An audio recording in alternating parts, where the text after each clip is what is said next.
In the name of the Father, and of the Son, and of the Holy Spirit, amen. Direct, we beseech thee, O Lord, all our actions through thy holy inspirations, and carry them on by thy gracious assistance, that every word and work of ours may always begin with thee, and through thee be happily ended. Through Christ our Lord. Amen. Mary, seat of wisdom and cause of our joy. Amen. In the name of the Father, and of the Son, and of the Holy Spirit, amen. I've been looking forward to giving this presentation. I can't tell you how much. Fasting, of course, is linked to Lent, but it's also linked in an inextricable way to your health, to our health. And, I love preaching God. I love preaching the gospel, the good news. But good news is about our genome and how our genome works, because the same divine essence that wrote the moral law is the same divine essence that wrote the law of the genome in our body. So I have this little picture that was in the bulletin, and on each one, this guy is Australopithecus, then Homo habilis, Homo erectus, Neanderthal, and then Homo sapien. Each progression, there was a big change in the genome. The code in our cells changed. But this guy is Homo sapien too. So why does this guy and this guy look so different? There's no change in the genome. What changed was the hormones. Our hormones became completely disrupted, dysbiotic, because of the diet and the amount of times that we eat, and I'm hoping to make this all clear as we go. Out of necessity, a lot of this stuff, after we get through with the first 7 slides, which have to do with religion and theology and the fasting, spiritual fasting, when we get into the physical part, out of necessity, I'm going to be talking a lot in acronyms, initials like BDNF, which is brain-derived neurotrophic factor. If I don't explain myself, or if I'm losing you, somebody get up and throw something at me. I do not want to lose anybody here. This is really very important. All right. Before your doctor became a doctor, and your pharmacist a pharmacist, and your nurse practitioner a nurse practitioner, and your physician's assistant a physician's assistant, we're lawyers first. So I have to start with this disclaimer, which basically says I am a licensed pharmacist. I still practice. I still have my license. I've been practicing for 45 years, but I'm not your doctor, and I'm not trying to be. What I'm trying to do is educate you and give you information so that you might be able to take some of this information back to your doctor, and in conjunction with your doctor, maybe make changes that might make your life a lot better. So please don't stop medicine or do something without asking your doctor first. Okay, spiritual fasting. What is fasting? We should start with a definition. Well, it's the abstinence from something. It's usually food, but it doesn't have to be. And we give something up for a spiritual, an ethical, or a health benefit. The Friday after Ash Wednesday, there's this reading that comes up every year. It's from Isaiah 58, where God tells Isaiah that he doesn't want them fasting by sitting in sackcloth and ashes and bowing their head like a reed. He goes, that's not the fasting that I wish. Then he gets very specific, and he says, this rather is the fasting that I wish, to release those bound unjustly, to untie the thongs of the yoke, to set free the oppressed, to break every yoke, to share your bread with the hungry, to shelter the oppressed and the homeless, to clothe the naked when you see them, and not turn your back on your own. That rings up Matthew 25, where we feed the hungry, we give drink to the thirsty, we clothe the naked, we house the homeless. Jesus is actually echoing things that were seen and said in Isaiah 58. And at the end of that it says, then your light will shine forth like the dawn, and your wounds shall quickly be healed. Your vindication shall go before you, and the glory of the Lord shall be your rear guard. Then you will call, and the Lord will answer. The Lord will answer.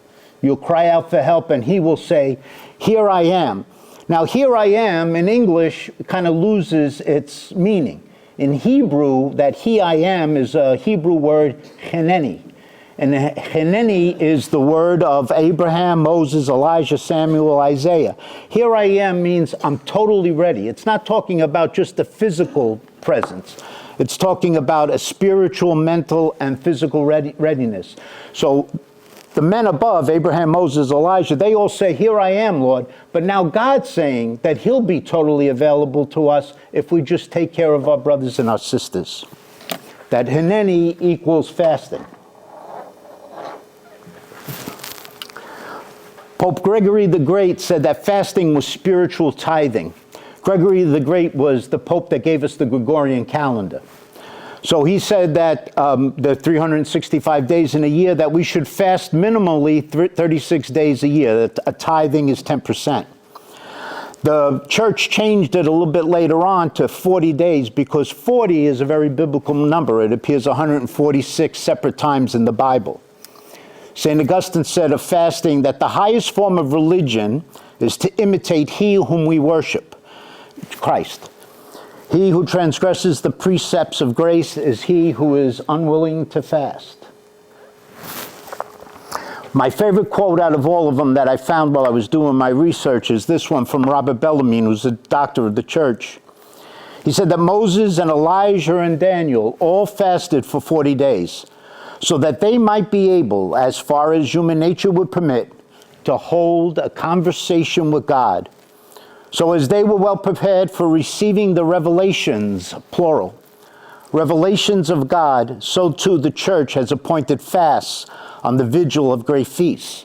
So Easter, we are an Easter people, and Alleluia is our song. Before Easter, we fast. Then Easter, we feast. Same thing with Christmas and Advent. Advent, we fast. Christmas, we feast. Pentecost, Ascension, the Feast of the Theotokos, which is January 1st. Mary's Immaculate Conception or Assumption. All these great feast days are always preceded by fast because fast helps us to understand God's revelation. What God is trying to tell us, reveal to us. So in the church, there's these two Greek words. One is kerygma, which means to evangelize, to proclaim a gospel, a good news. And then there's the didache. The didache is the teaching of the 12 apostles. So the church from the beginning with the 12 original apostles, has always understood that every week is a microcosm of the liturgical year. That every Friday, whether it's in Lent or outside of Lent, every Friday should be considered a little Good Friday, and every Sunday a little Easter. Even the Sundays in Lent are considered a little Easter. That's why if you count the days from Ash Wednesday to the Vigil on Holy Saturday, if you count those days, it's 46 days. It's not 40 days. So you say, well, Lent's 40 days. How come we got 46? Because the Sundays don't count. We take the Sundays out, and there are 6 Sundays during Lent. So it's 46 less 6. That's where we get the 40 days. Even the Sundays in Lent are meant to be days to feast because every Sunday should be considered a little Easter. The church still wants us to give something up on all Fridays, whether it's in Lent or outside of Lent. When I was young, and many of you who are around my age will remember this too, every Friday during the year was a fish or a pizza day, right? We had to abstain, no meat on Fridays. Well, the church took that away. It just said, okay, during Lent, we have to abstain from meat on Fridays. But it still wants us to give something up every Friday, because every Friday should be a remembrance of Christ's sacrifice on Golgotha. We offer something, we give up something, because we want to give something up that's good to receive something that's even better, and that's called the law of sacrifice. That's what our Mass is. It's a sacrifice. We give broken wheat as bread, broken grapes as wine, the money from our backs, which we break to earn that money, and then ourselves, the two people that bring the gifts up, we're broken too. And we ask God to take those 4 broken things and make them something better, heal them. There's a thing that I wanted to include in here about giving something up and being able to postpone immediate gratification. Something I learned many, many years ago. It was from a psychologist by the name of Walter Mischel. And what he said is you take a 5-year-old like my grandson and you sit him down at a table and you put either a marshmallow or a piece of candy down on the table in front of him, something that you know that he would want. And you say, okay, Liam, I'm going to make a deal with you. You can have that marshmallow or that piece of chocolate right now, or you wait 20 minutes with Poppy, and in 20 minutes, if you're able to wait, I'll give you 2 pieces of chocolate. The child who learns as a young boy or young girl to put off the immediate gratification and wait just the 20 minutes is the child who, as an adult, will be able to say, hey, I'm 25, but I'm going to take some money now to save for the 65-year-old that I will be. I want to do this right now. I want to get a car now, but I'm going to save so that I can get something better down the road. Maybe the house that me and my wife want to get is something that's more advantageous. It teaches us to put off an immediate gratification for something better down the road. That's the whole discipline of sacrifice. And there's the difference between suffering is suffering, but suffering can be wasteful or suffering can be redemptive. And the difference between the wasteful suffering and the redemptive suffering is found in the acceptance. That's why we say in the Our Father, thy will be done. Thy will be done means my will might not be done. Christ in Gethsemane said, Father, if it's possible, let this chalice pass from me. But nevertheless, not my will, but thy will be done. Thy will be done is a very important concept. Moses, David, Elijah, Daniel, Esther, Ezra the scribe, Nehemiah, the people of Nineveh, Anna in the New Testament, and of course our Lord himself, all fasted. Why would Christ fast? Why would Christ fast? He was without sin, who was perfect God, perfect man. Why would God fast? And when did Jesus fast? The first reading, the first Sunday of Lent, it's the temptation of Christ in the desert. He's led into the desert by the Holy Spirit to be tempted by the devil. Why would Christ fast if he's going to come up against the devil? Well, first of all, as Christ, he's not only God, he not only has the mind and free will of God, but he has the mind and free will of a man and the body of a man. So we say consubstantial to the Father in the Creed, that's consubstantial to the Father in his divinity. He's consubstantial to you and I in his humanity. The body that he had and the brain that he had was just like the brain and body that you and I share. He was not different in our DNA. No matter who we are, I'm a Caucasian man of European descent. If there was a man to my left who was from the middle of Africa, from the Democratic Republic of the Congo, 6'6", and a man to my right, maybe from Korea, 5'6", you couldn't ask for three people more different in appearance. How much of our genome would differ? How much of our genome would differ? Does anybody have an idea? Less than 1%. It's 0.1%. 99.9% of the 3.5 billion nucleotide pairs in our genome, every one of our 10 trillion cells has the same instruction. They were made when our mom and dad got together. You got half of it from your mom, half of it from your dad. That word is similar to all the DNA of everybody else in this world, 99.9%. Only 0.1% is different from me and you. So we say we're spiritual brothers and sisters, for sure, sons and daughters of God. But genomically, we're sons and daughters also. We're very, very closely related, all of us. Christ fasted because when you fast, you don't get weak. You get stronger. It's not a sign of just repentance. It's a sign of making yourself stronger to face something like the devil. So something far greater than Jonah is here. Jesus says to his disciples, the men of Nineveh repented at the preaching of Jonah. And now there's something far greater than Jonah. Now something far greater than Jonah is here. Well, what was far greater than Jonah? Him. Because he didn't come just for repentance. He came to save us from sin, for sure, but he came to save us for something as well. And that for is for divine filiation, for sonship, that you and I have become adoptive sons and daughters of God. So when Christ is fasting and he's meeting the devil, that fasting is enabling his brain to make BDNF. I had mentioned that before, brain-derived neurotrophic factor. It's miracle growth for the brain. It makes you think much better. You're able to play chess better. Human growth hormone, testosterone, cortisol, the good cortisol, sympathetic tone, epinephrine, norepinephrine, all go up. All of these things help Christ in his humanity to defeat Satan, who tested him with the three worst of the 7 deadly sins. Pride, which is the progenitor of the other 6, and then, of course, lust and greed. Faith and reason, I like to always touch on this. It's not just that we have spiritual things and physical things. they go together because the same guy wrote the laws for both. The moral law and the physical laws were written by the same divine essence. So I tell people that faith and reason, they're like our hands. My left hand has the thumb on the right side. My right hand has the thumb on the left side. They are non-superimposable. They're different. But though they're different, boy, they sure do mirror one another. They sure do rhyme. And that's why faith and reason always go together. You can't have one without the other. This guy, Werner Heisenberg, he was a quantum physicist. Einstein is the physics of the enormous, and quantum physics is the physics of the very, very, very small. His metaphor was science and learning is like a glass of water. He said at the first gulp of the glass of natural sciences, that will turn you into an atheist. Because if you're a biologist, you don't need God, you got Darwin. And if you're a physicist, you don't need God, you got electromagnetism and gravity. So at the beginning, yeah, it turns you into an atheist. But he says, as you drink more and more of that glass of water and you get more and more knowledge as you progress in your career, at the bottom of that glass, God is always waiting for you. Because you can't look at the structure of everything and not see an agent. Things go together. Things are fine-tuned.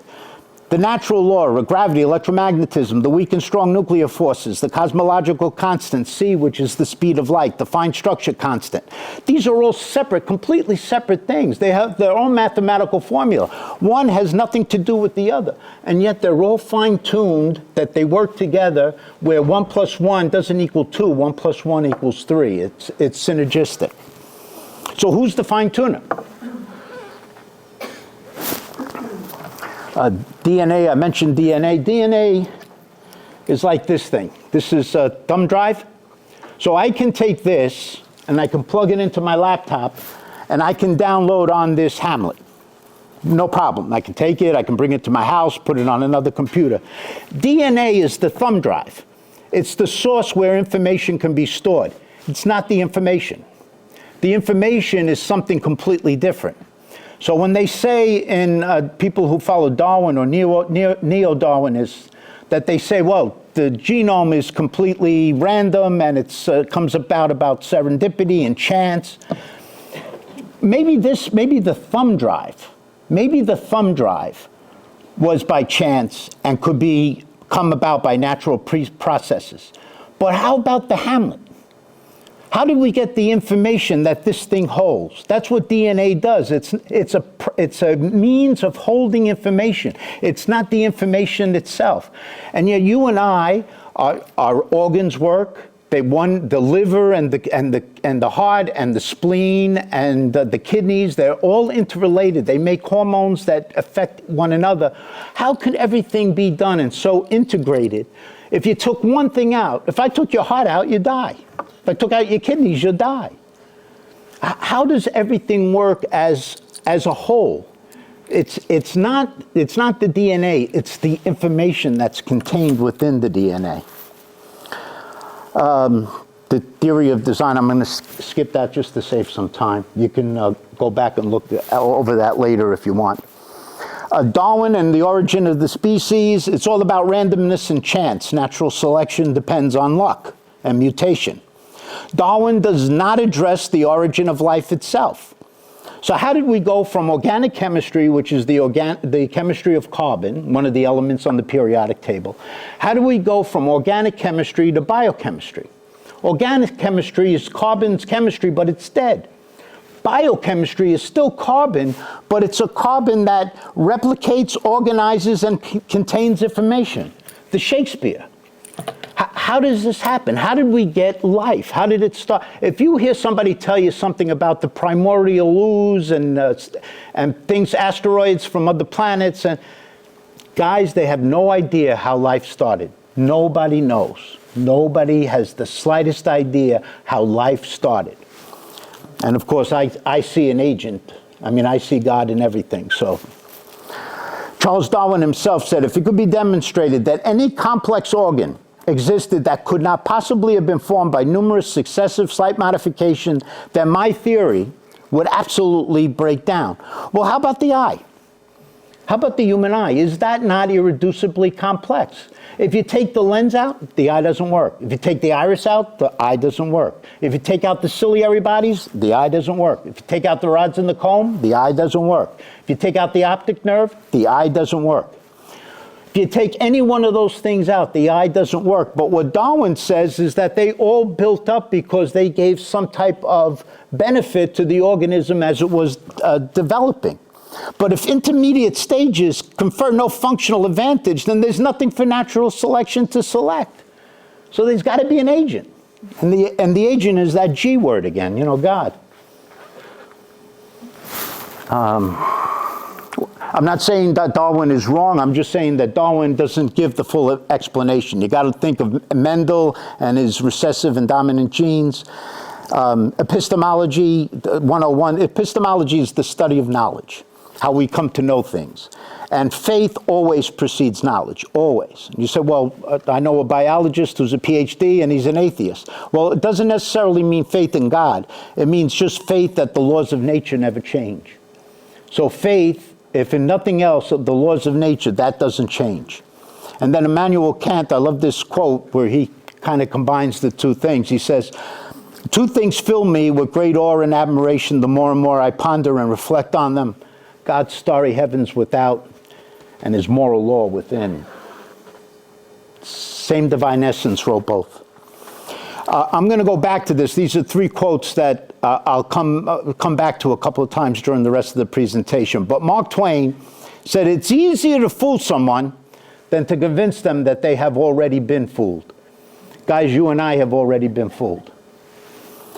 Hamlet said that there's nothing good or bad, thinking makes it so. So is a gun a good thing or a bad thing?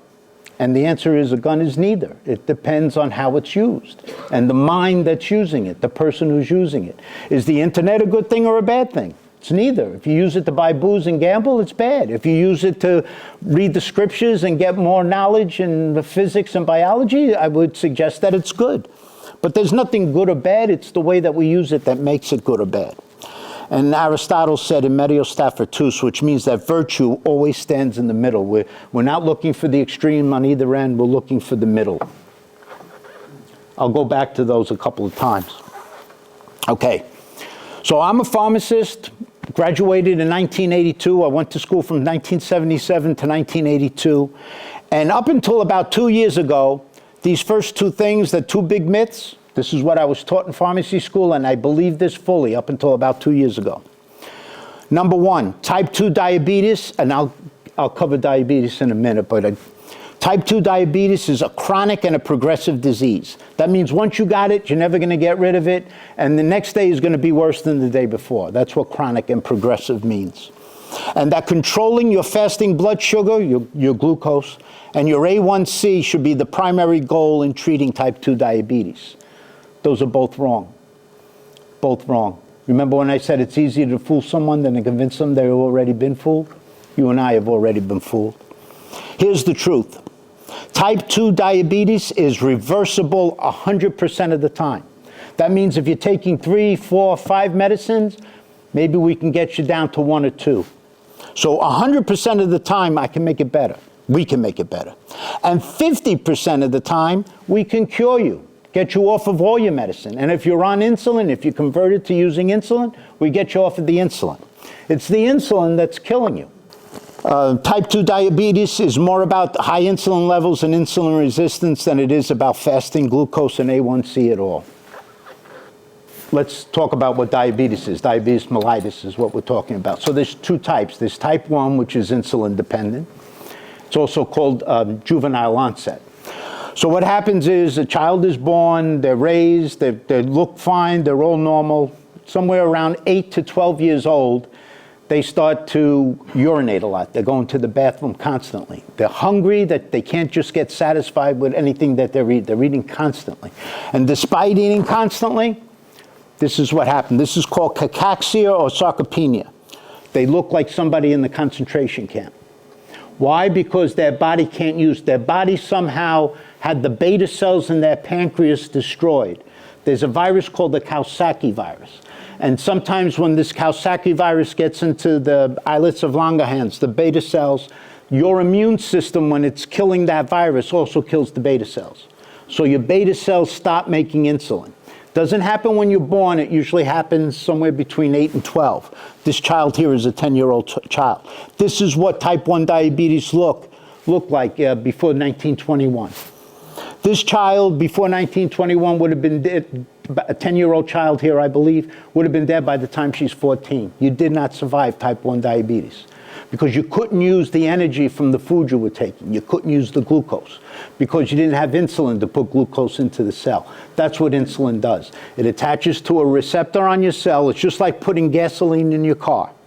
I can open up your gasoline tank and put the nozzle in and the gas goes in your tank, it's going to work. If I pour the gasoline outside of the car, even though I might be pouring the same amount of gasoline, it's not going to work. The gasoline's got to get into your engine to work. The glucose has to get into the cell, otherwise your mitochondria can't make ATP, you can't make energy. In 1921, Eli Lilly went to a large study, and they were able to go to slaughterhouses, and they got the pancreases from pork, from pigs, and from cows. And they were able to extract the insulin, and they were able to bring it down to, they called U100. So in 1 cc, there was 100 units of insulin. And by varying the injection, it had to be injected, a child who would have died very short time later was healthy again, because now she was given the insulin that she lacked. You can see what the insulin did. It took her from this sarcopenic type of child, wasting away syndrome here, to making her look healthy and full. So insulin put weight on her. And so that's what's going on with us who have type 2 diabetes, not type 1. Type 2, we're being overdosed on the insulin, and this is leading to this guy here. You understand? You see what I'm trying to say? So type 2 diabetes is non-insulin dependent. Something happens that makes the receptor no longer susceptible to the insulin that your body's making. But before you get to be a type 2 diabetic, maybe you're a type 2 diabetic at 50, but at 30, I'll give you an example of myself. At 25, I was 180 pounds. My waist, the pants that I was wearing was about 36. That was at 25. By the time I was 35, I was wearing a 40 waist pants, and I was 225 pounds. But I would go to the doctor, and the doctor would do my clinical chemistry, and she said, well, you know, Bill, your triglycerides are a little high, your blood pressure is a little high, but your A1C is good, it's 6, and your fasting blood sugar is 85, 90. You don't have diabetes. Maybe I didn't have diabetes, but I can tell you in retrospect what I did have. I had prediabetes. I had insulin resistant, because the question should have been not what my fasting blood sugar was and my A1C. That's just manifestations of the problem. The question should have been, how much insulin did my pancreas have to make to get my levels to a normal level? Did I require this much, which is normal, or did it have to make a gallon? And so even though the numbers were normal, my insulin production was way overweight. How do I know that? Because my blood pressure went, I got metabolic syndrome. My blood pressure went up, my HDL went down, my triglycerides went up, all the things that you see with metabolic syndrome. So is there a way of reversing type 2 diabetes? You can't reverse type 1. The only way you can treat type 1 is you have to give insulin. It's life-saving. There's nothing good or bad. Thinking makes it so. Is insulin a good thing or a bad thing? It's neither. In a type 1 diabetic, it's necessary. They will die without it. In somebody who has type 2 diabetes, it's probably what's killing us. Too much insulin is what's killing us. So why is it so prevalent? Well, this guy here, to survive, there was no Stop and Shop 15,000 years ago. You couldn't go to the market and buy meat, and he had to catch his own food.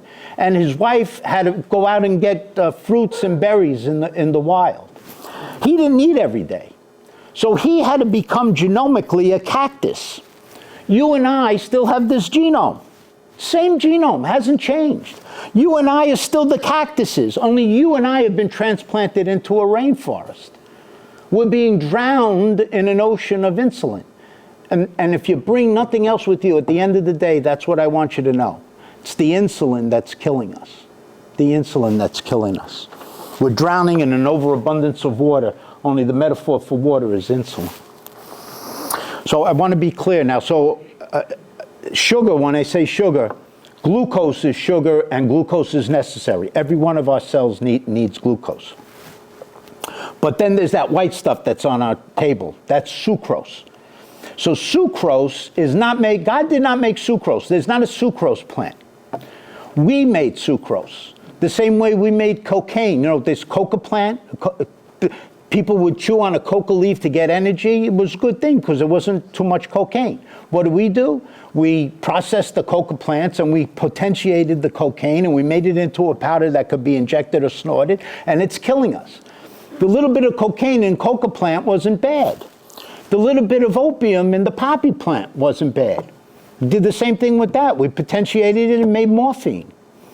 That's what we're doing with sugar, with sucrose. We took it from a beet where it wasn't bad, or from the cane sugar that gets grown in the Caribbean, in Cuba. And then we potentiated it. We took it out, we crystallized it, we made it where it lasts longer. But God didn't make cocaine, God didn't make heroin, and God didn't make sucrose. And they're all toxic and they're all poison. So when you put that white stuff in your coffee, 50% of that is glucose, and the other 50% is fructose. So you say, well, fructose is fruit sugar. Yeah, it is. Fructose is fruit sugar. But fructose in fruit is always tied together with fiber. This is not fiber-tied fructose. This is fructose like getting an injection intravenously. In addition, when you eat sucrose, there's a, see that polyol pathway? I don't care if you remember this after, it's unimportant. I just mention it so you know that there's such a thing.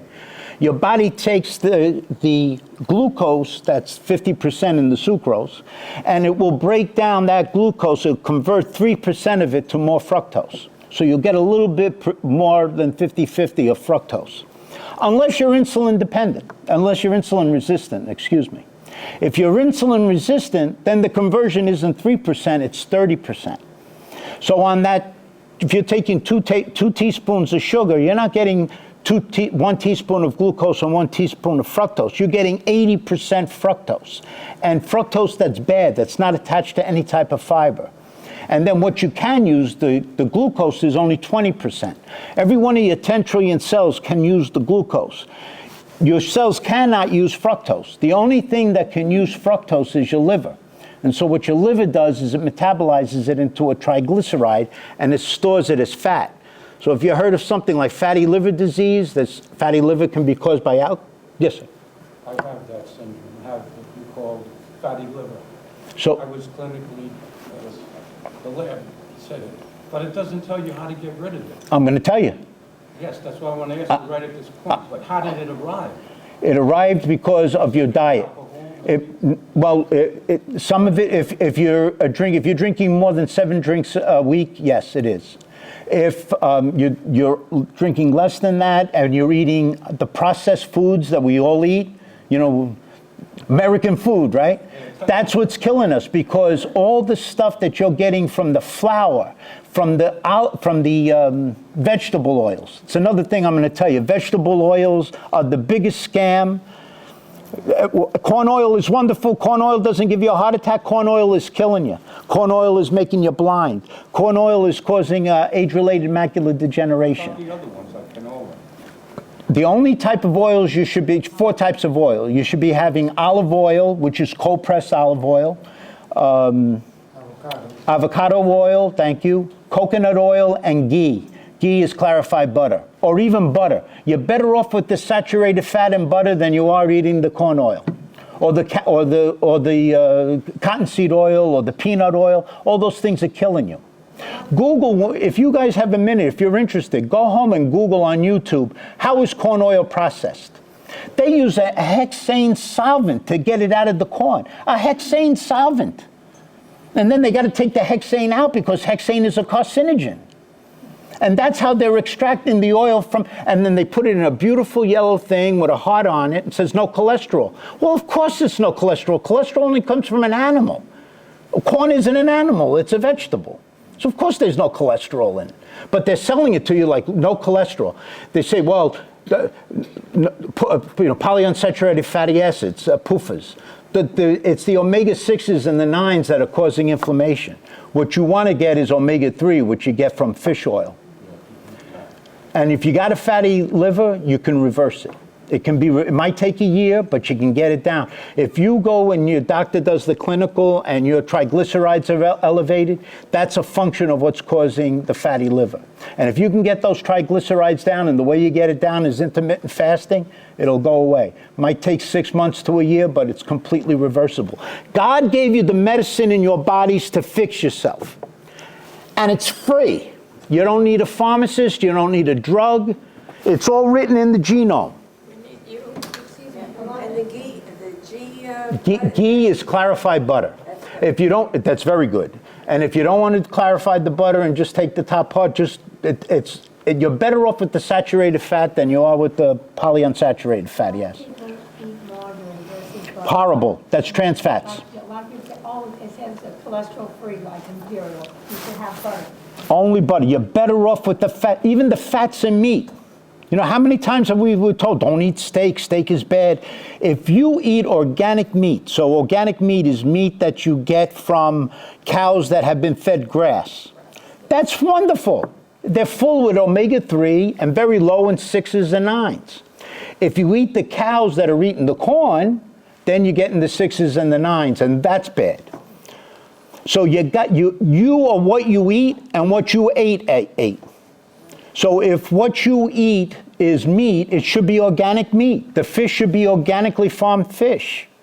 The eggs that you eat should be organic eggs from free-range chickens. The chicken meat you eat should be free-range chickens. Their diet is completely different. So if they're eating crap, you're getting the crap in your body. Do you know what they do with cows to make cows fat? They give them antibiotics. Do you know why they give them antibiotics? Not because they have an infection.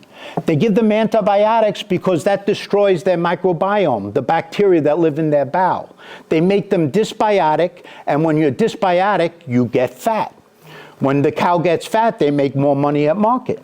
So they give them an antibiotic, not because the cow needs the antibiotic, because they want the cow to put on weight. But what happens when you eat that cow with the antibiotic? You get the antibiotic.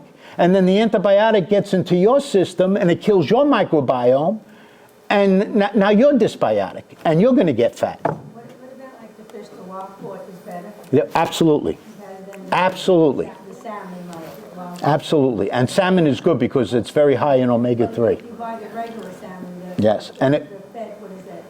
you want organically fed food where they're eating what God would give them in nature. You don't want them eating anything that's outside of what they would normally eat in the wild. That goes for cows, that goes for chickens, that goes for fish. And if you're not a fish lover, and you need omega-3s, I'll have a slide on this later, buy omega-3 fatty, buy the fish oil and take 2 fish oils a day. It's really very, very good for you. Oh, fructose. When we eat, everybody say, how many fruits do you eat a day? How many fruits a day have we been told to eat? 5, 6 a day? Highly overrated. Too much fructose. Too much fructose. When does God give us fruit to eat? At the end of the summer and the beginning of fall. Why? Because we're preparing to put fructose stores in our liver so we can make it through the winter. This guy had to make it through the winter. This guy doesn't have to make it through the winter because the winter never comes. We have a seasonal winter. I mean, February is in the season of winter. But I can go to Stop and Shop right now and buy all the bananas and strawberries that I want. I can get all the fructose that I want. This guy couldn't. So he needed to eat berries in September and October so he would get stores of triglycerides in his liver so he could survive the winter. But for you and I, the winter never comes. Does this make sense? Yes. I'm so happy. All right, so how do we treat type 2 diabetes? This is what I did for years. So the first thing they'll put you on is a drug like metformin, that's a biguanide. Metformin is not a hypoglycemic. It doesn't lower your sugar, but it enables your liver to utilize sugar better. That's usually the first drug that they'll put you on. Then they'll put you on a sulfonylurea, a drug like glipizide and glyburide.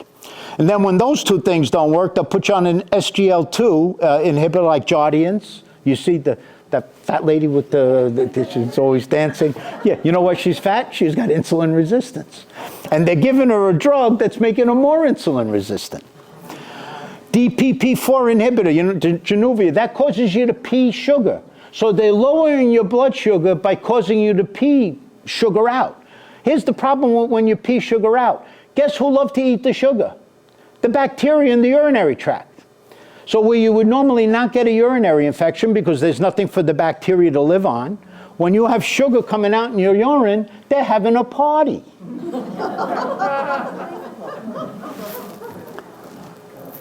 So it's not about the high sugar, the high glucose level. It's about the insulin resistance and the insulin. So what happens is now they use all those medicines. You've been a type 2 diabetic for 15 or 20 years. And then no matter how many pills you take and how many they have you on, you go to your doctor and he says, Bill, your glucose, your fasting sugar is 270 and your A1C is 9. I got to put you on insulin. You shot your pancreas. Your pancreas is blown. I got to put you. So you converted now from a type 2 diabetic to a type 1. You need to use insulin. But here's the problem. Didn't we just already go over that insulin is the problem? So we're treating insulin resistance with more insulin.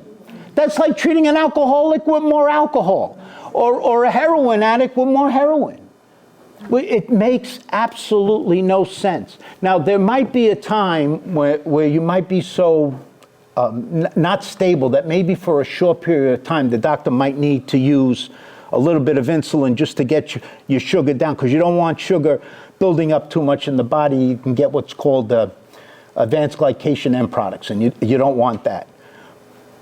But it should be that while you're using the insulin, the doctor is at the same time showing you methods to get you to lose weight, to get you more sensitive to your own insulin and get you off of that insulin and then get you off of the drugs that were hypoglycemic that you probably don't need anymore.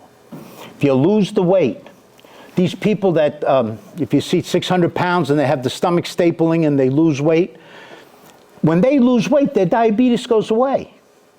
It's all a function of being overweight, obese, and morbidly obese. You fix the insulin resistance, the weight gets better. When the weight gets better, then all the clinical chemistry falls into place. Your triglycerides come down, your HDLs go up, your LDLs come down. It's just amazing how the body works. And it's a simple thing. It's just the doctors don't know, and the pharmacists don't know. I wasn't taught this. I had to learn this myself over the last 2 years. And I can guarantee you, your doctor, your physician's assistants, and your nurse practitioners, they probably don't know this either. Everybody know about Wegovy and Ozempic, these shots that see these people on TV that they were very heavy and they lost all this weight, they were using Wegovy. My brother-in-law was on Wegovy. It's $1,500 a month, so it's like $17,000 a year. He had a drug plan, so the drug plan paid. But somebody was paying the pharmacy the $17,000 a year. And then at the end of, I think he was on it a year and a half, he ends up in the hospital. He had pancreatitis. So he had to stop using it. So all the weight he lost over a year, he put back on in 4 months. Because these GLP-1 agonists, Wegovy, Ozempic, if you stop using them and stop injecting it, all the weight you lost, you're going to put back on. And I got news for you. Your bodies are programmed to make GLP-1. You make it. The way you'll release it is by intermittently fasting. And it's free. And it's free. Stem cells. You know how much stem cells cost? Do you know how much a human growth hormone? And it's exogenous. The stuff that they sell you in the pharmacy isn't your growth hormone. It's exogenous growth hormone. Has plenty of side effects. Thousands of dollars a month to get growth hormone. But people want it because it makes them look younger, makes the skin better, more energy. Oh yeah. And it's $17,000 a year or more. Your body makes it. And it's free. I feel bad my brother isn't here.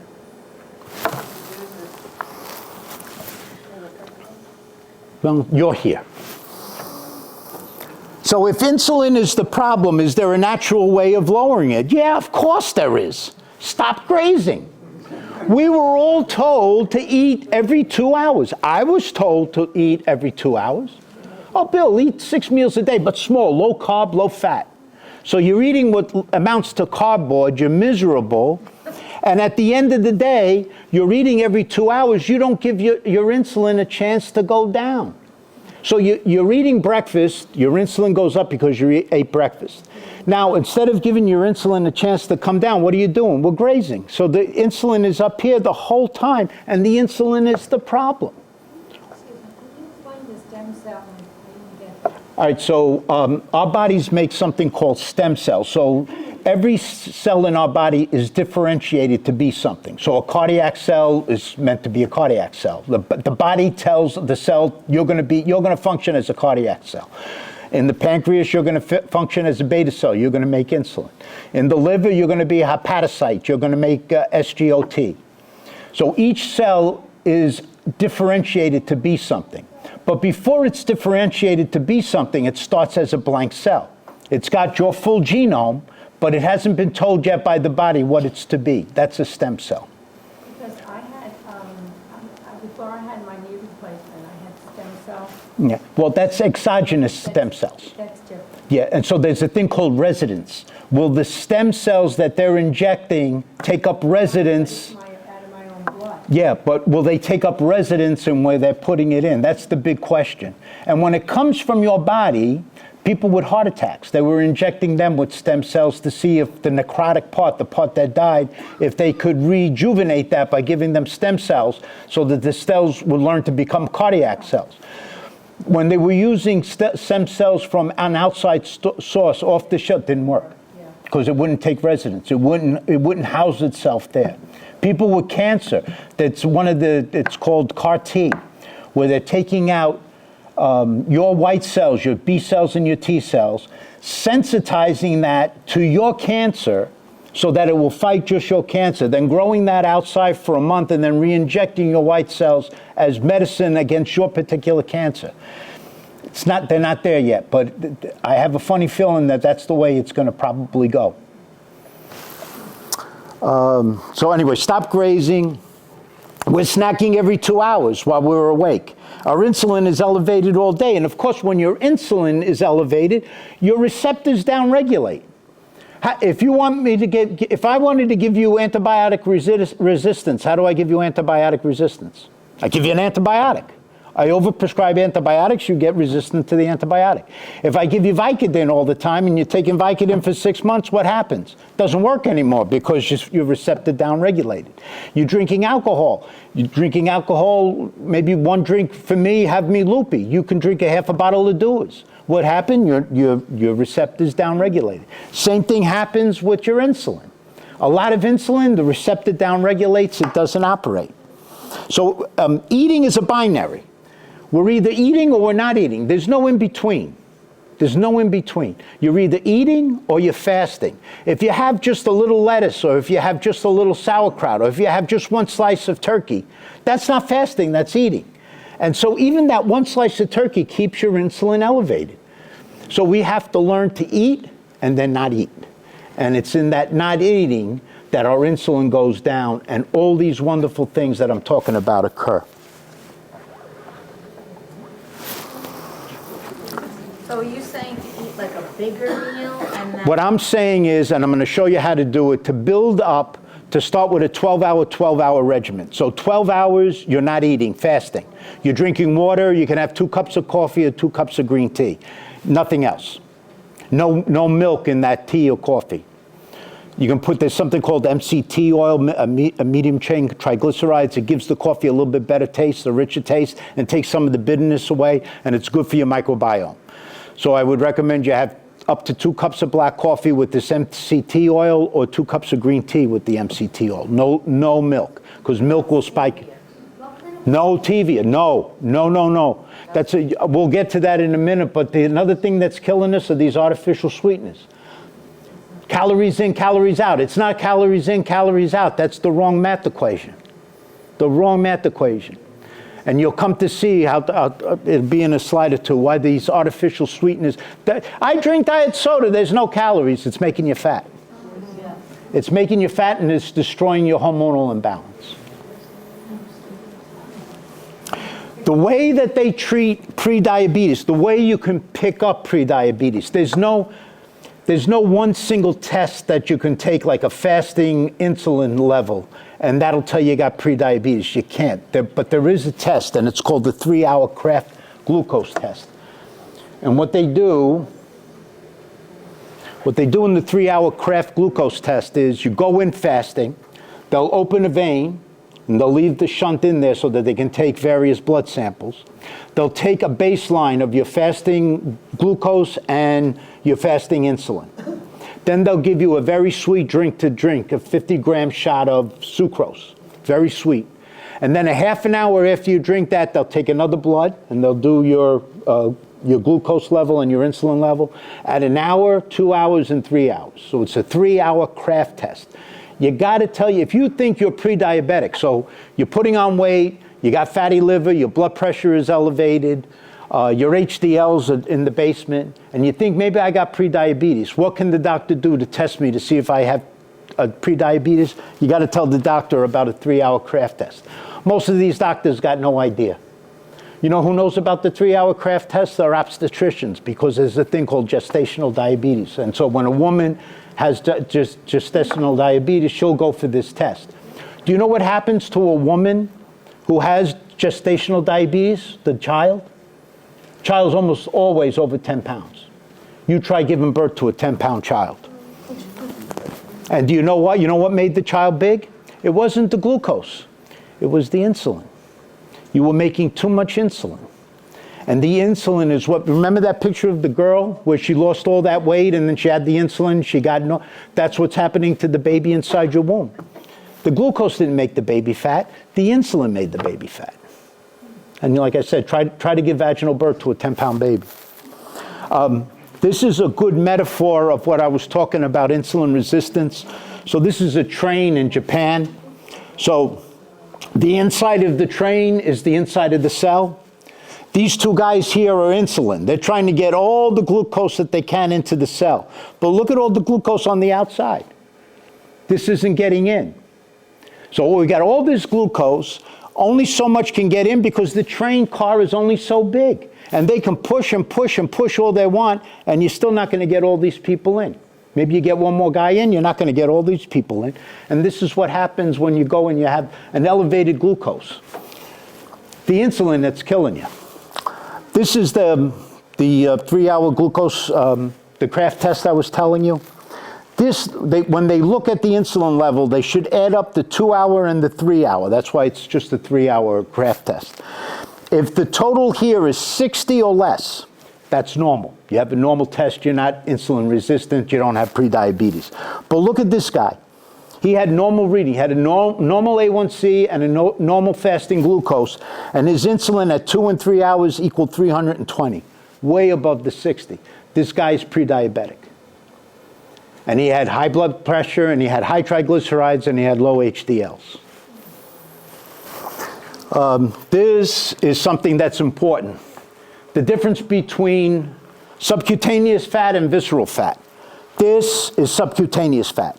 It's not pretty, but this isn't what's killing us. What's killing us is this stuff. So you got this on the outside, you got your muscle wall here, and this is all the fat, that the triglycerides that your body can't store in the liver anymore, so it's got to store it in all the organs here and in here. This is what's making men look like vertical camels. You know, a camel is a horizontal thing with a hump. Men have vertical camels. And I'm not making fun. This was me. This was me. I'm not shaking my finger at anybody. The finger I'm shaking is pointing back to me. So I'm trying to give you some of the knowledge that I learned the hard way. You want to fix this? You want to take away your fatty liver? Do this intermittent fasting. And this is what happens with people with diabetes that doesn't get treated. You get advanced glycation end products, your kidneys shut down, your eyes go blind, And distally, you get necrosis. This man is going to lose his foot. You see this black thing? There's no way if this is necrotic. That's necrosis. So everybody had a philodendron growing in your house, and you went away for a week, and when you came back, you saw the leaves were wilted, but when you watered it, they came back. That's ischemia. Ischemia can be reversed. If you restore the water and the circulation, ischemic tissue can come back. Necrotic tissue, you can water that all day long, that's dead. That's gangrene. So the only way of treating that is you got to amputate.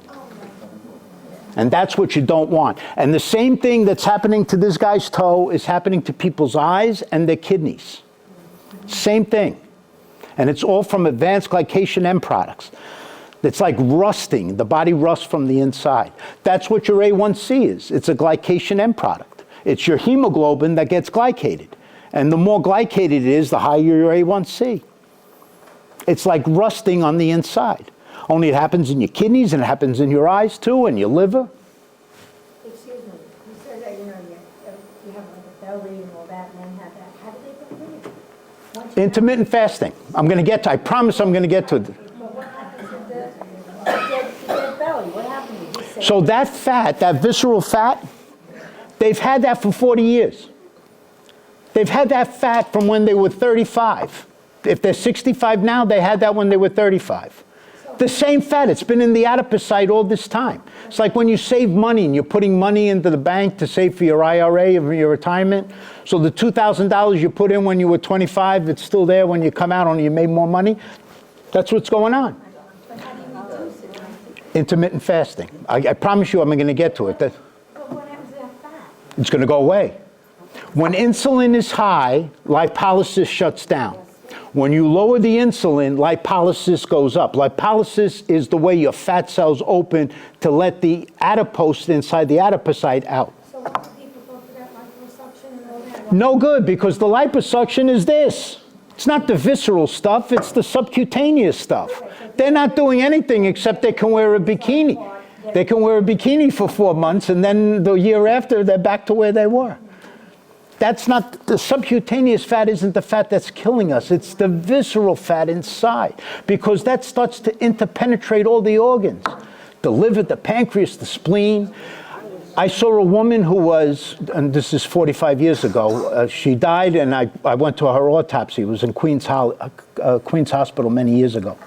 Her organs were so greasy from the fat that the pathologist, when he was trying to dissect her liver and her kidneys, he couldn't hold on to the organs. So he had to take a sponge, you know the sponges that have a brittle on one side and the sponge on the, he had to take the scouring side of the sponge and hold the liver down with that, and then, because when he did it just with his gloved hand was falling off of the liver.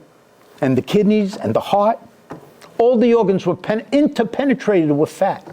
And you could see it. Now, fat is supposed to, every healthy heart even has some fat on it. We're supposed to. We have a thing called the omentin, which is a fat cover over the organ that causes us to be insulated so we don't get cold.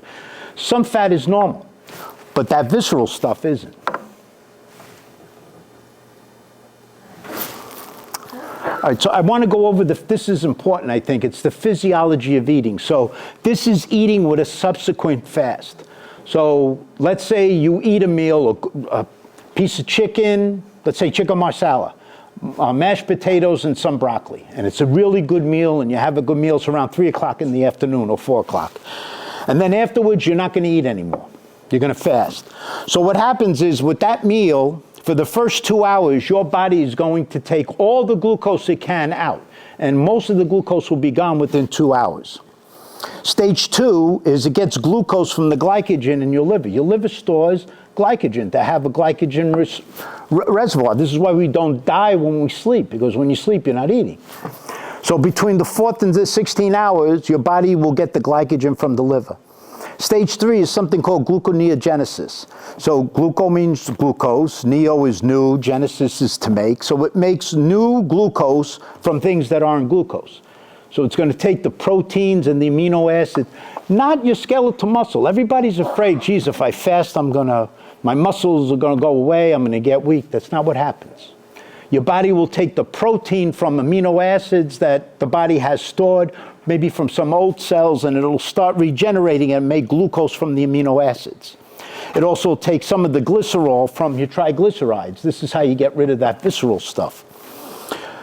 This goes from 16 to 24 hours. Now, your insulin is very low. When your insulin is very low, because you haven't had any food for 16 hours, your uric acid goes down. When your insulin and your uric acid goes down, all the counter-regulatory hormones are going to go up. So some hormones go down and others go up. They're called counter-regulatory. So the uric acid goes down, your insulin goes down. You're going to be making more sympathetic tone, so more epinephrine, norepinephrine. You're going to have energy. This is good. You're going to make BDNF, that's the stuff for the brain. Glucagon, cortisol. There's two types of cortisol. There's cortisol when you're fed, which is bad. That's a stress hormone. And there's cortisol when you're fasting, which is good. You're supposed to have some cortisol to stress the body a little bit, but it's got to be cortisol that's produced when you're fasting. And because your uric acid is down, your nitric oxide levels are going to go up. Did you see these commercials on TV about the beets? You know, you take beets, it lowers. So what the beets have is a natural source of nitric oxide.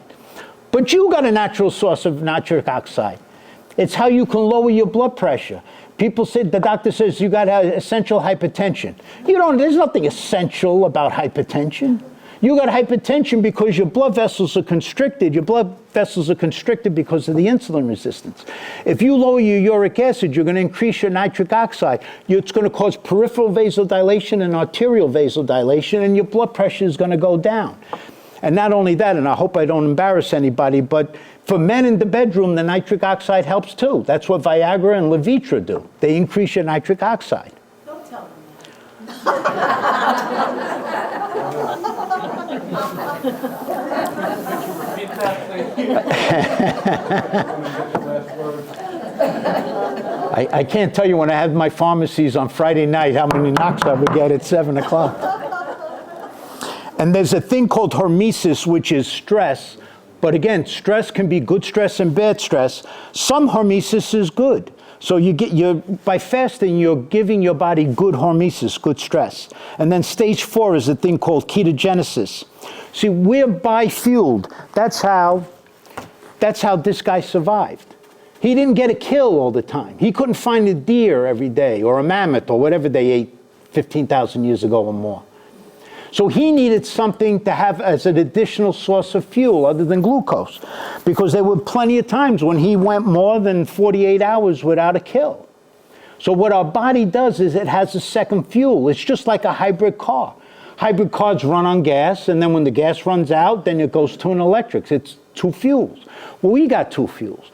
Fuel number 1 is glucose. The body likes to use glucose preferentially first. But if the glucose runs out, the body will turn to ketones. And ketones are a source of energy for the body, and the body can run on ketones. There have been people who have done water fasts for over 100 days. Medically supervised, but over 100 days they didn't eat anything, just drank water. They ran on ketones. More than 48 hours, you're running on ketones. There are ketone sticks that if you decide that this is something you want to do and your doctor tells you it's okay and you want to see if you're in ketogenesis, you get these ketone sticks and it's a urine test. You dip it, and usually 36 hours or more, your body's making ketones. Your body functions fine on ketones. I was taught 45 years ago that the brain was a glucose obligate, that it needed glucose or you went crazy. Not so. They did a study where they had guys, they were injecting them with ketones, and then they gave them a shot of insulin to drop their sugar to 30. Your sugar is 30, you should be having an epileptic attack. These guys were playing chess, no problem.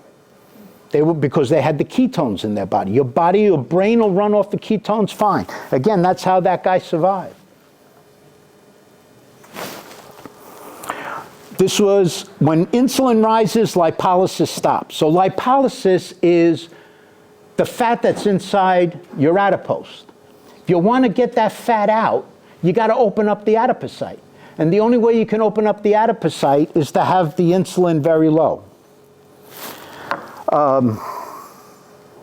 That's how the caveman survived, right? When we graze, even on healthy foods, if we're eating every 2 hours, even if it's broccoli, the fact that you're eating, your insulin is elevated, you can't lose weight.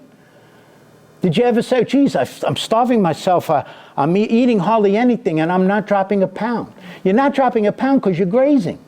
You're eating small, horrible cardboard food, but you're eating every 2 hours. And that's, so again, another thing I was taught, calories in, calories out. It was the first law of thermodynamics. Whatever you bring in, you put out. If you're eating 100 calories and you're utilizing 120 calories, you're going to lose weight. If you're eating 100 calories and you're only utilizing 80 calories, you're going to put on weight. But it's not that. That's too simple of an equation. It's not if X then Y. That's the wrong equation. We're not balances. It's not a binary. What we are thermostats. And so what happens is, so this guy could survive. This was implanted in his DNA. The calories in, calories out are also dependent on our BMR. BMR is basal metabolic rate, and that's like a thermostat. So what happens is if you have less calories, your body, to save itself, will turn your thermostat down.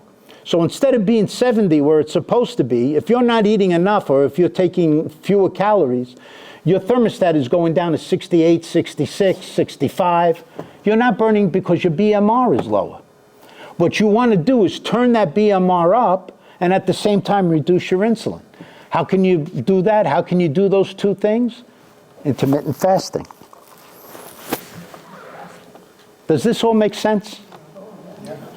Okay. A study about this calories in, calories out. So the Women Health Initiative, the WHI, it started in 1991, 50,000 women. So this was not a small study. 50,000 women from the ages of 50 to 79 who were in good health. They put them on a 360 calorie less a day diet, low carb, low fat, LCLF, low carb, low fat. They followed them for 5 years. From a calories in, calories out perspective, following the first law of thermodynamics, like I was taught, they should have lost 36 pounds a year. Over 5 years, about 150 pounds. Anybody want to guess how much weight the average woman lost after 5 years? So 360 calories less a day, every day for 5 years. They should have lost, by the numbers, 150 pounds after 5 years. Anybody want to guess how much weight they lost? They lost 1 pound in 5 years. Why? Because when they were given the less calories and they were eating several times a day, their body turned the thermostat down. Their thermostat went from 70 to 60. So even though they were eating less, they didn't get any gain from it because that was a survival mechanism that's programmed into our bodies. That's how that guy survived. So what you want to do is turn the basal metabolic rate up, or at least leave it the same, and then in addition maybe eat less calories, then you're going to lose weight. So our weight is BMR and insulin dependent. So if there was a drug that could increase your basal metabolic rate and decrease your insulin, you would lose weight, and I could sell that drug for $10,000 a month and people would pay. I'd have lines outside the pharmacy. But how can you do it? You do it with fasting. A 36-hour water fast, and this isn't for anyone, but this is what is a Good Friday fast. So, you know, Good Friday, we fast all day Good Friday, and some of us try not to eat until after the Easter Vigil. So that's 36 to 40 hours. A fast like that will build up your BMR by 20%. So that's like turning your thermostat from 70 to 84. And then the benefit goes on for days after. Days after that one day of 36 hours, you might get a month and a half of an advantage. People who constantly graze have the same fat stores for years. 61% of people with diabetes, so diabetes is this continuum of type 2 diabetes and obesity that they go together, they have what's called SIBO. SIBO is small intestinal bacterial overgrowth. This is a dysbiosis. This is why we get leaky gut and we're so sick internally from our intestines. Because too much sugar is making it, you know, you have your duodenum, then you have your jejunum. The jejunum is supposed to absorb all that glucose. By the time it gets to the ileum, all the glucose is supposed to be gone. But because we had so much sugar in our diet, there's sugar in the ileum and into the small intestine. It's not supposed to be there, and bacterial overgrowth. The bad bacterial overgrowth. High fructose corn syrup. After my daughter and my son on this, these pancake syrups, they're all full of high fructose corn syrup. That's like giving your kid a shot of scotch. They say no fructose. They say No fructose. You want to eat things that God made, and it's available the way God made. And God did not make high fructose corn syrup. Honey is okay, but you don't want to overdo the honey either, because again, fructose in small amounts is okay, but you want it attached to the fiber. Even maple syrup is okay, but it's you can have it like once a week in a small amount, but too much is no good because it's pure sugar. And even though it's natural, and I will agree with you that it is natural, it's too much fructose in it, way too much. Even in the fruits that you eat, 1 fruit a day is okay, not 6 or 7 a day. Way too much fructose. All right, so I'm going to give you a couple of thou shalt nots, 6 thou shalt nots, and I think 10 thou shalts. This is important. If you take your notes, this is what you should remember. Thou shalt not eat too frequently. Eat once a day or twice a day. Try to get it within a 6-hour period if possible. Start with 12-12 and then build up 2 hours on each side. 12-12 fast, then go a 14-10, then a 16-8, and then an 18-6. Bill, what time do you have breakfast? You don't have breakfast. You don't have breakfast? No, that's what we've all been lied. We've been lied to. I'm waking up. I got most important meal of the day. I got to have my breakfast. No, you don't. This guy didn't have breakfast. He didn't have bacon and eggs. He didn't have bacon and eggs. I got to have breakfast. It's 1 o'clock. I got to have my lunch. No, you don't. So you have 2 meals a day? You can have either one meal a day, or 2 smaller meals that don't add up to really more than that one. But you should eat work yourself up to a 6-hour period, a 6-hour eating schedule. Don't start with the 18-6. Start with the 12-12. Then you go 2 hours and take 2 hours. So 12-12. Then you go into 14-10. Okay. Too much sucrose, that white stuff. Way too much sucrose. Consider it a poison. Eliminate it from your diet. We're eating too much fructose. Fructose causes non-alcoholic fatty liver disease. That's what NAFLD is. No juicing. That's another thing. I'm just going to have orange juice in the morning. Orange juice is killing you. You're taking the juice away from the fiber, and it's killing you. It's like injecting it intravenously.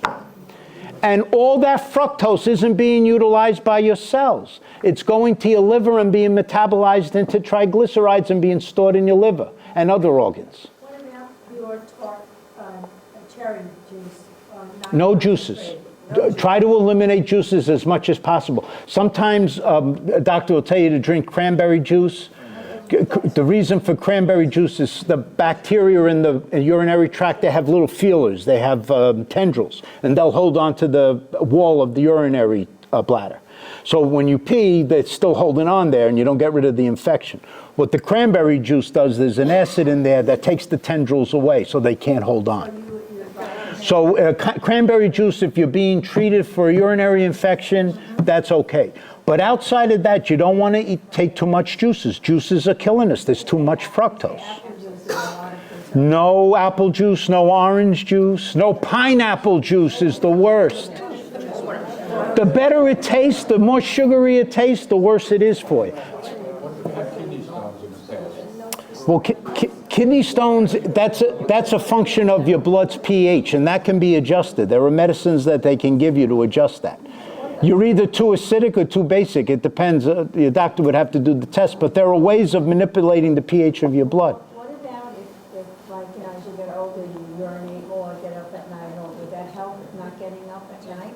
Well, one thing that I tell men to do is to not drink anything after like 7 o'clock at night. No water after 7. No, nothing liquidy after 7 o'clock. Yeah, well, women don't have a prostate. So what happens with men is when we pee, we think we're finished and we're not because the prostate holds back some urine. So, but with women, usually you don't have that same, women doesn't have a prostate, so usually you don't. Yeah, well, urine is how we get rid of waste. I mean, it's if you're getting up at night, maybe you're drinking liquids too late in the day. So no later than 7 o'clock. No later than 7 o'clock. You should have 2,500 cc's of water a day. So those 500 cc bottles, that's 5 of them a day. Just plain water. That thing. You need to drink 5 of those a day. You should have 2 of them before you leave your house in the morning. The first thing we all do when we wake up is urinate. So we got to re-put in the water we're losing because we're all dehydrated. All right, too much alcohol. 2 drinks a day maximum, no more than 7 in a week. Alcohol. So a beer with alcohol, or a shot of whiskey, or a glass of wine. They're all different things, but they have the same amount of alcohol.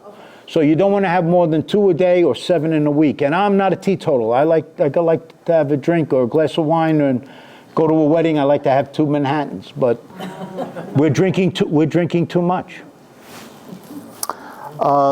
So what alcohol does is it raises your insulin and it raises your ADH. So ADH is anti-diuretic hormone. Anti-diuretic hormone means you're not peeing.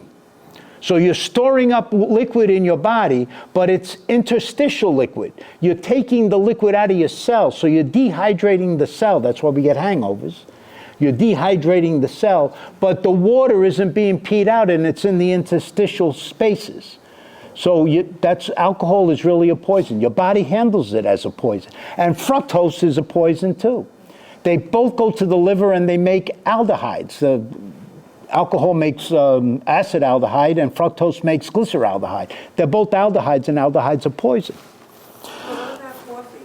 Coffee is good, no cream. Coffee's got polyphenols, it's wonderful. And I would suggest there's a thing called MCT oil that you get from coconuts, which you can get on Amazon. And you take a tablespoon of that and you put that into your coffee. It doesn't spike your insulin, and it gives the coffee a richer taste. It's not a sweet taste, but it's a richer taste, and it makes the coffee less bitter. So you have to have black. Black coffee, but with the MCT, it's not bitter. And it's good for your microbiome. It helps your bugs because there's polyphenols. Powder, is that a powder or No, it's a liquid. Yeah, MCT liquid. It's medium chain triglycerides. That's what it's. regular tea, not green tea, but regular. It's okay. I mean, the green tea is better because it has more polyphenols. But regular tea is okay. Just no milk, no cream, no Starbucks. So you're not really supposed to drink the herbal tea. Herbal tea is okay. No milk, no milk, no dairy, no honey. I've got eggs. Because it spikes the insulin. The whole purpose of this is that you don't spike the insulin and you don't graze. Eggs are good. You can have 2 eggs a day, no problem. Just get the organic eggs, the ones that have, you can tell the difference just by looking at the yolk. The yolk of an organic egg is like a golden yellow. The other one is like a dull, it looks like it's dead.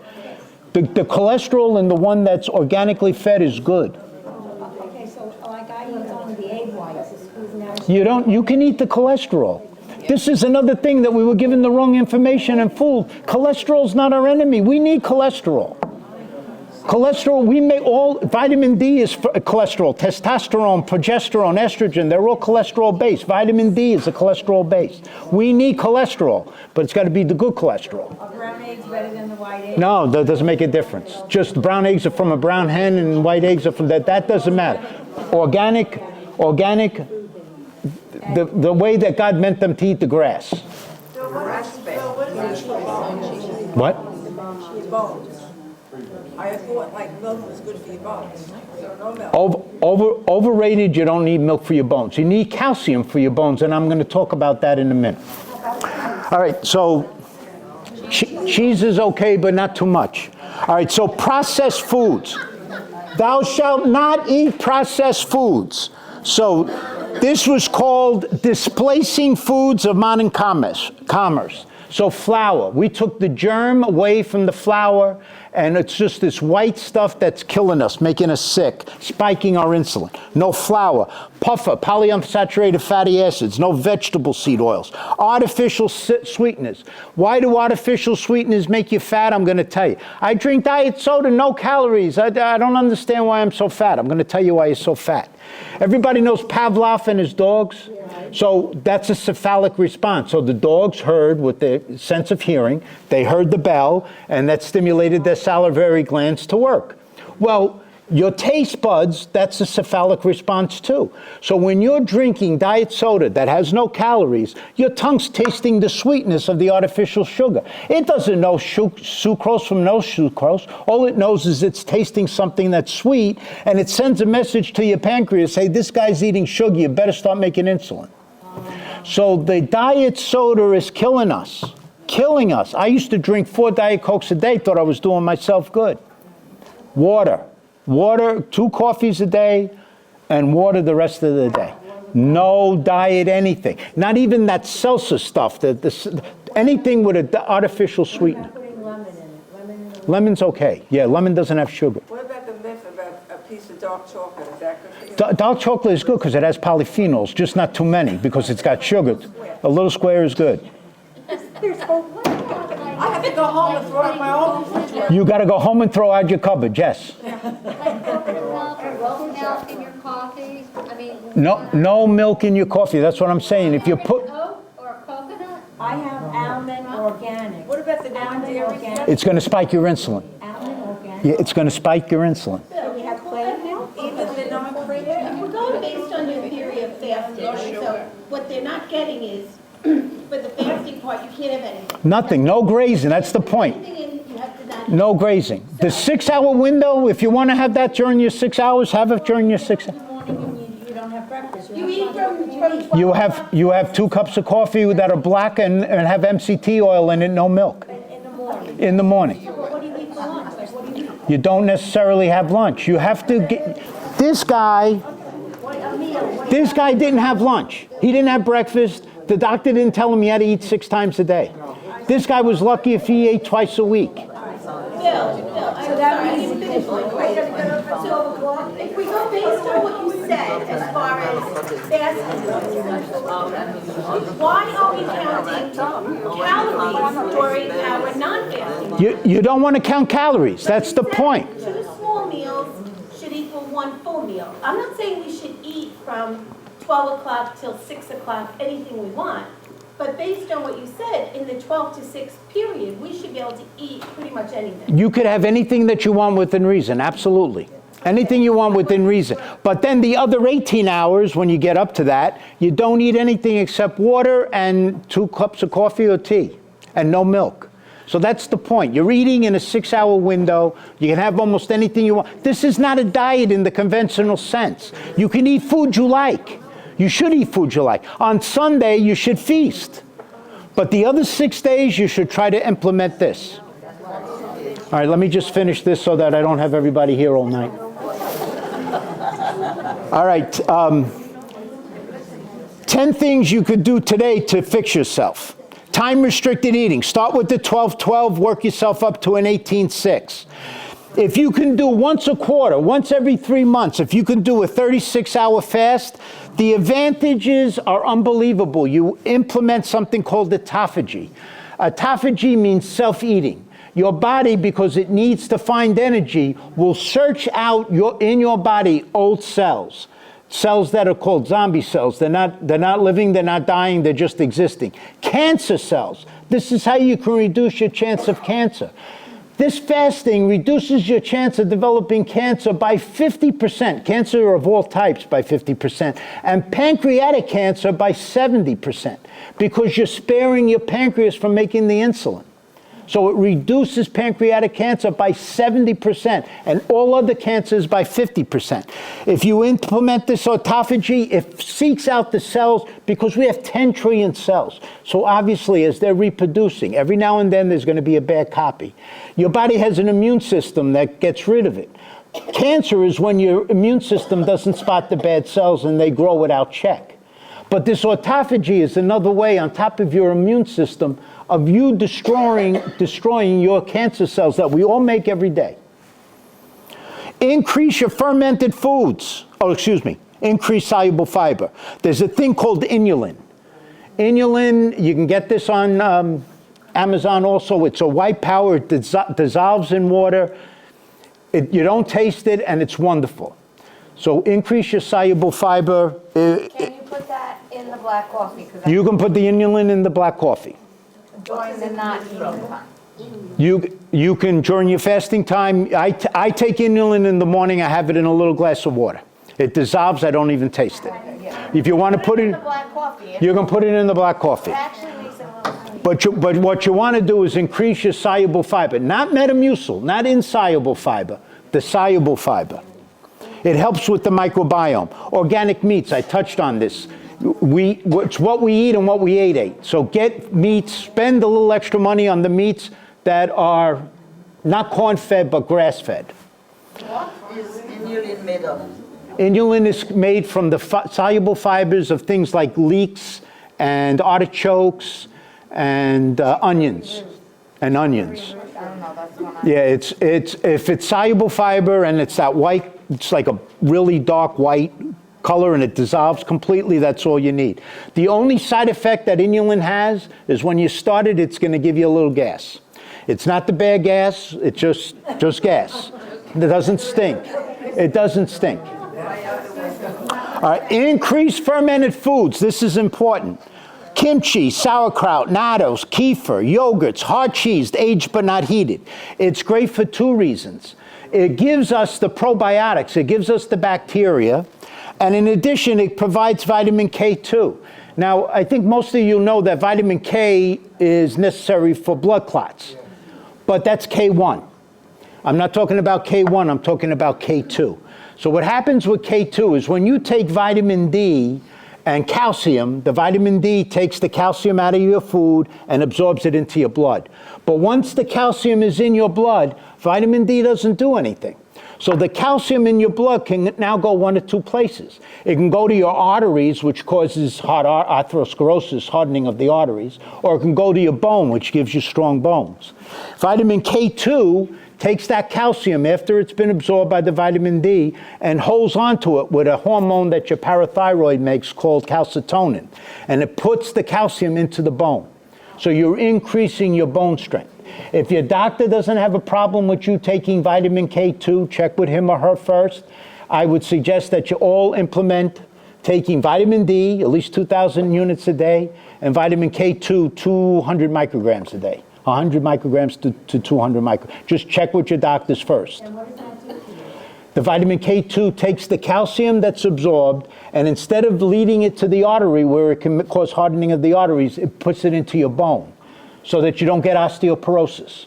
How many women have osteoporosis and they're on Fosamax and all these things for weak bones?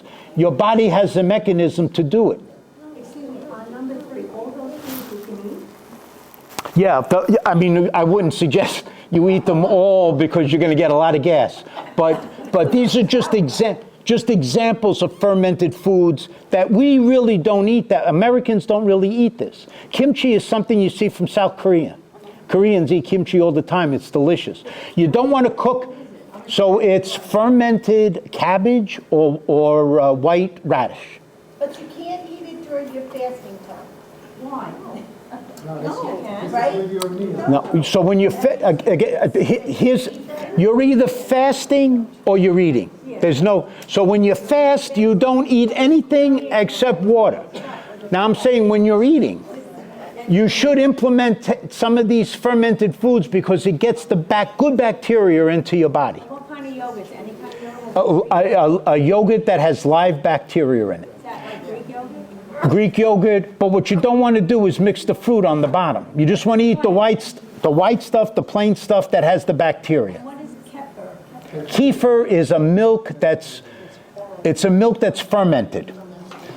That my young grandson drinks kefir all the time. He loves it. You can drink it, and it comes chocolate. It comes chocolate and strawberry and plain. It can be plain, but he likes the chocolate. I'd rather him have it and take the chocolate than not have it at all. You don't want to put milk in your coffee. You just, when you have your coffee, it's during your fasting time, and if you don't want to break your fast, you have to have black coffee. He's been on the diet. He lost 50 pounds. I've been on the diet, I lost 60. And not only did I lose, my triglycerides, which were through the roof, are normal. My doctor doesn't know. He said, Bill, how did you do it? Because it was in 6 months that I'm going for my year appointment in March, so she hasn't seen me for 6 months. But when I saw her in 6 months, I had dropped 40 pounds at that time, and my clinical chemistry completely around. And she said, how did you do it? What kind of diet? I said, I'm not dieting. It's just intermittent fasting. And all these things I went over with you, she had no idea. You should teach the doctors. I did. Are you going to do this periodically? I'll do it anytime you want. But let me just finish because I still got a couple more slides. Increase your omega-3. If you don't like fish, or if you don't, I'm not a fish eater, buy a good quality omega-3. You need it as an anti-inflammatory. Omega-6s and 9s are the bad guys. Omega-3s are good. You're killing me, Joe. I'm not trying to kill you. I'm trying to save you. All right. No seed oils. So no corn oil, no cottonseed oil, flaxseed oil, linseed oil. No artificial sweeteners. No sucrose and low fructose. So none of that white stuff. Sleep for 7 hours. Sleep for 7 hours. Every day. Every day. And let me tell you, as much as you can. And I'll tell you why it's important. Because when you, see, I was taught in school we had two circulatory systems. We had a blood circulatory system and a lymphatic system. Ends up we got a third one called the lymphatic system, which when we sleep, our brain opens up and all these cleaners go in from exudate that our body makes. And there are cells that clear out the beta amyloid that accumulates in the brain over the day. Beta amyloid is what causes dementia. So if you want to not have dementia, and especially nothing worse than Alzheimer's, if you don't want that, sleep every day 7 hours. Do the best that you can. Take some melatonin. You need to sleep 7 hours. Your brain needs it. You know, one day, there's an exception. I mean, I like going fishing a couple times during the summer. There might be a day when I only get 4 hours sleep. But for most of the days, you got to try to get that 7 hours. Melatonin is okay. Melatonin is safe. How much? 10, up to 5 milligrams to 10 milligrams a day. And take it an hour before you want to go to sleep.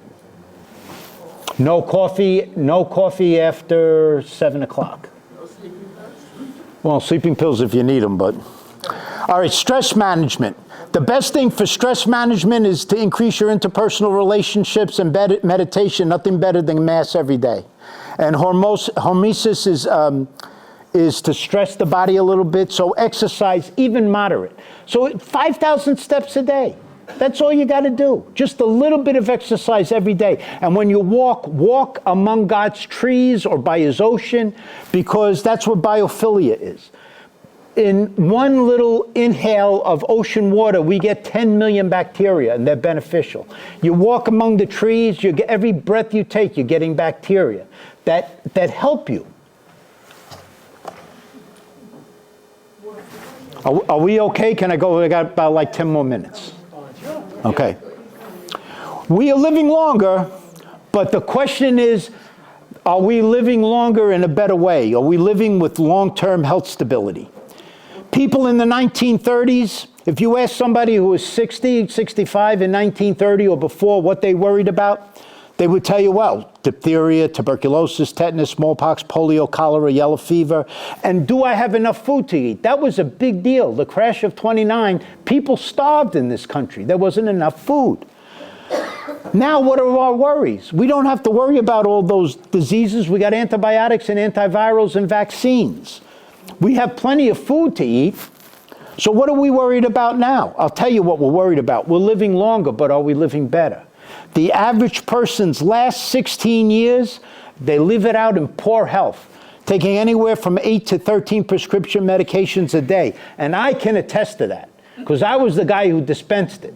And I was the guy who had to figure out for the patients if it was once a day or twice a day or every 8 hours or every 6 hours. And I had to put it in the little thing so that they could know. And I got confused, and I'm a pharmacist. And people are taking 8 to 13 prescription medicines a day for the last 16 years of their life. And the last 7 years is lived out in a debility. And what I mean by a debility is the muscle bulk goes away. We start to waste as we get older. And when our muscles get weaker because we're not exercising them and not using them, our bones get weaker too, because our bones are a function of the strength of our muscles. If our muscles are weak, our bones are weak, and we fall and we break our hips, and we end up in hospital beds and walkers and wearing diapers. And that's not the way you want to spend the last 7 years of your life. This is not what we want. The 4 horsemen. There are some people, unfortunately, who die very quickly. They're in a car accident, a plane accident, but the vast majority of us will face our end one of these 4 ways. Inflammation, arthritis, asthma, peptic ulcer. See at the end, type 2 diabetes? That's part of inflammation. Catabolic physiology, sarcopenia and cachexia, the debility, the falls.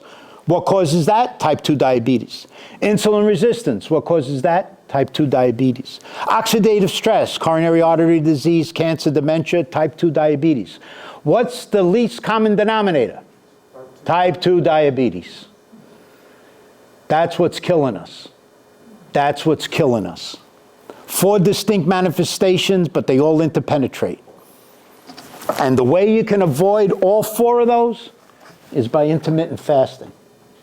Excuse me, is that happening with acid reflux? Yes. Yes. Because what happens with acid reflux is peristalsis is going in the opposite direction. So instead of going this way like it's supposed to, it's coming back up here. The sphincter and the cardiac sphincter, the part that leads into the stomach from the stomach, that gets very weak. So you got to determine what's causing that weakness. Caffeine can, chocolate can. If you're eating chocolate at bedtime, it's going to weaken that muscle and the acid comes up. Your stomach has a protection for pH of 1 acid, but your esophagus doesn't.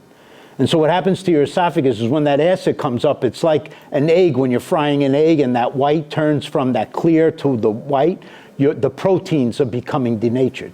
That's what's happening in your esophagus. So is it the foods that you eat? It's the foods that you eat, and it's correcting your peristalsis. And the way you can correct your peristalsis is by not eating all the time.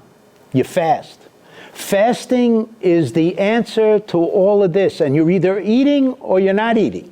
Because I went to the doctor, because I had the answer, he said I'd take 10 years or... Yeah, you don't, see, that's what doctors do. That's what pharmacists do. You come to me sick, I know what to do for you. But you gotta come to me sick. Keep you well? Oh, I don't know. They never taught me how to keep you well in school. They didn't teach your doctor how to keep you well in school, or your nurse practitioner, or your physician's assistant. You gotta get sick and come to us sick, and I got a drug for you. But what I want you to know is you don't need a drug. God gave you a drug. He programmed it into you.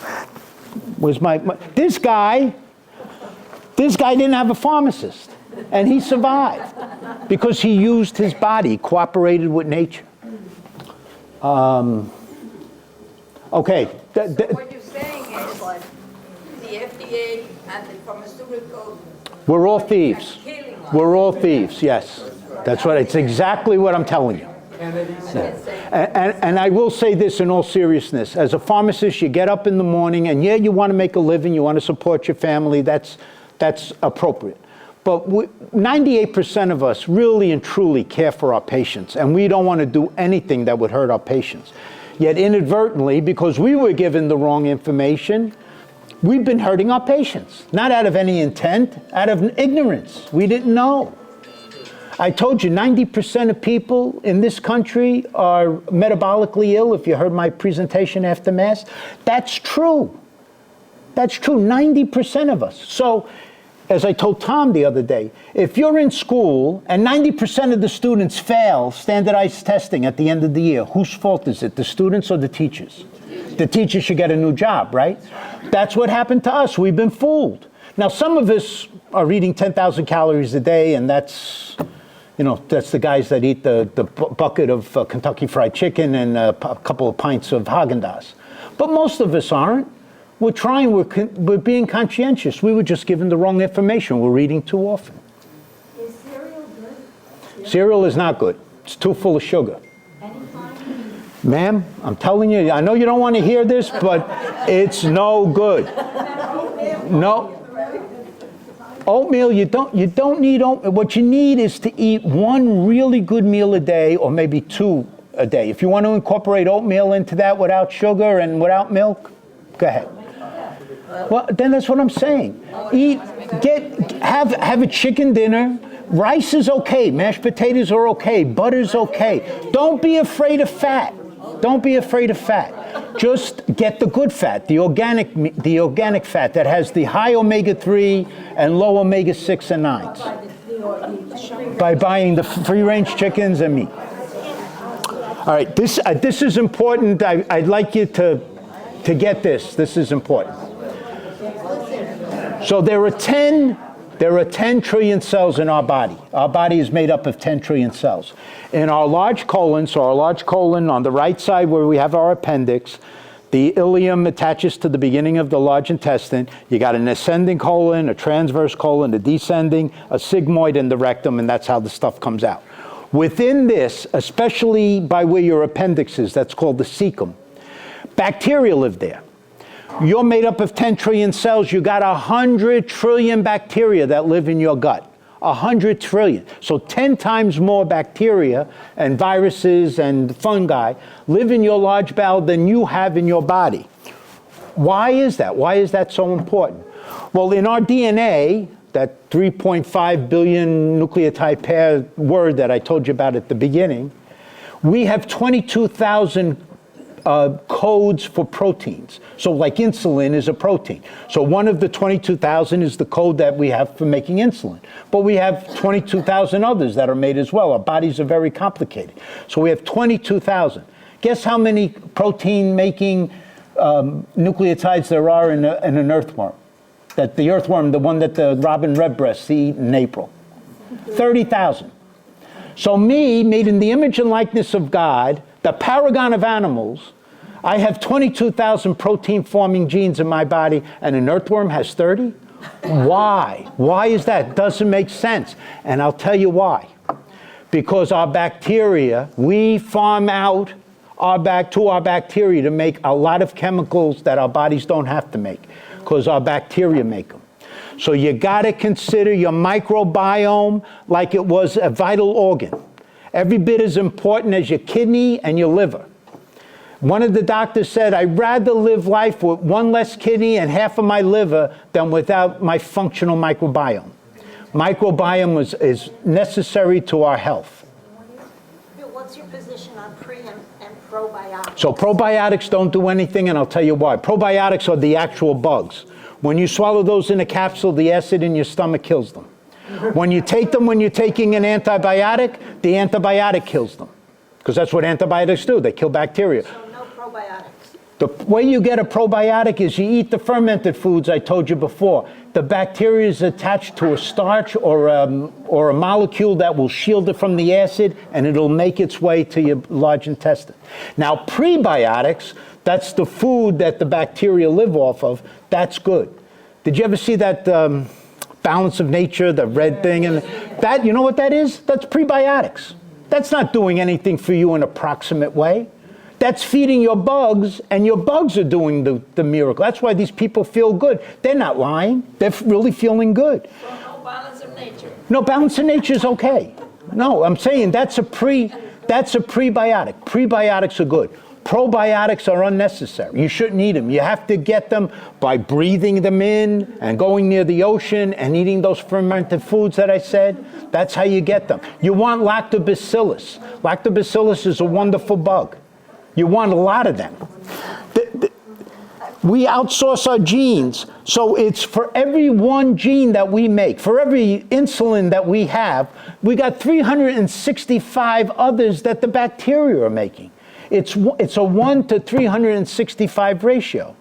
So there are 8 million genes that are made by bacteria that our body uses. We outsource to the microbiome. Did everybody understand? That's really important. A lot of people don't understand that. The microbiome is a vital organ. It's not our cells, they're bacteria. There are some viruses that are good, some viruses that are wonderful.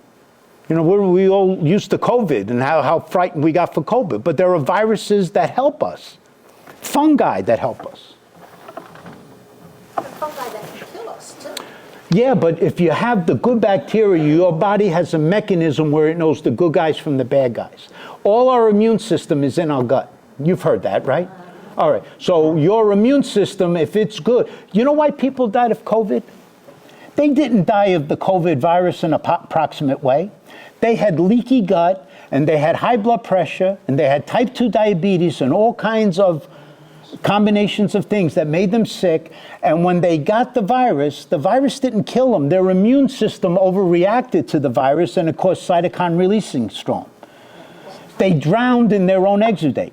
It was called silent hypoxia. They went to bed, they felt good, they didn't realize how much liquid they had in the alveoli in the lung. They went to bed and they died in their sleep.